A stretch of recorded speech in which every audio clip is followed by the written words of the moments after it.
We know that this week marks the end of the federal government shutdown that has done such damage to the nation, has disrupted the lives of many members of this congregation who work for the U.S. government directly or indirectly.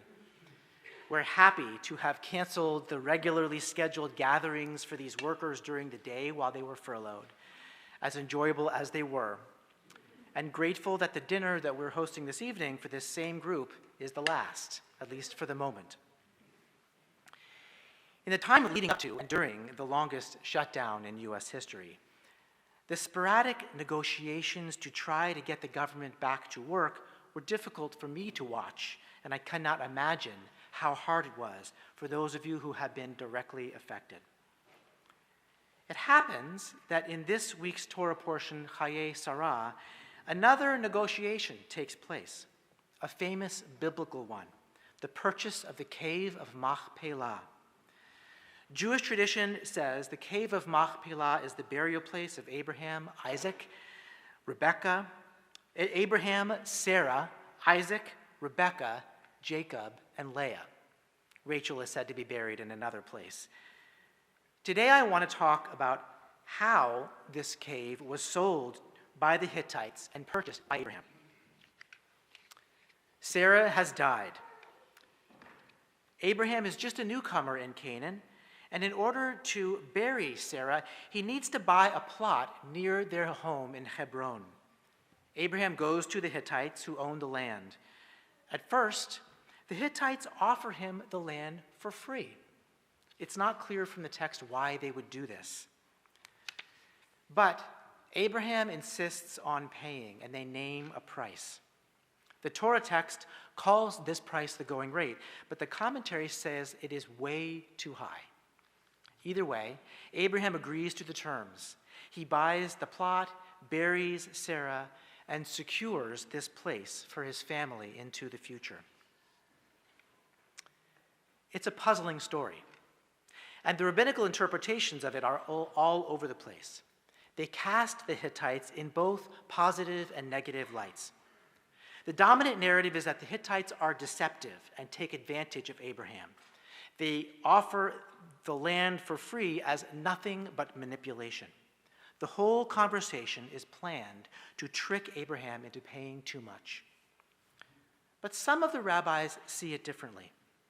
They believe that the back and forth, making a gesture of generosity and willingness to help, then naming an initial offer, a higher offer, are exactly what they are supposed to do.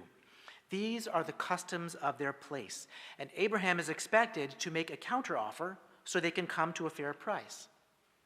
Instead, for whatever reason, Abraham chooses to pay a lot of money for the land that will help him gain status as an equal and full resident of the land of Canaan. We read these portions every year, and every year we look at them for a message that helps us draw a different meaning.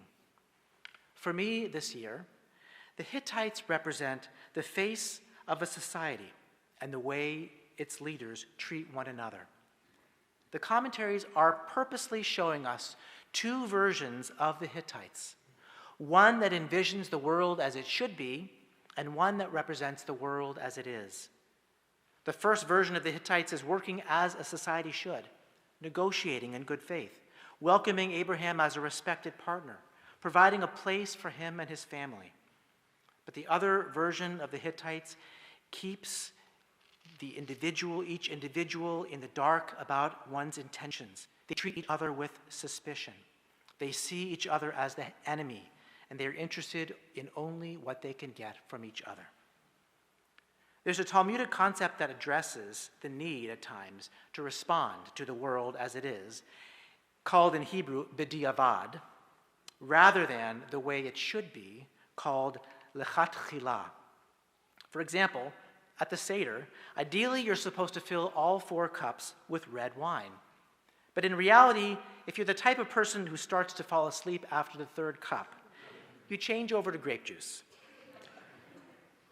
If we look more deeply at these Hebrew words, we can bring more meaning to this Talmudic model.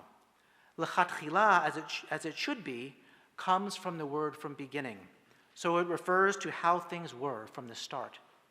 B'diavad, the way things actually are, comes from the word for happen or transpire, so it means the way things are now after what has happened. When we look at the state of our government and those who spend their days making it function, the world as it is, b'diavad, is a long, long way from where it used to be, l'chatchila. The government shutdown is now over, and thank God, people are going back to work. Some of the needed programs that have been delayed or interrupted or damaged can hopefully be repaired and restarted.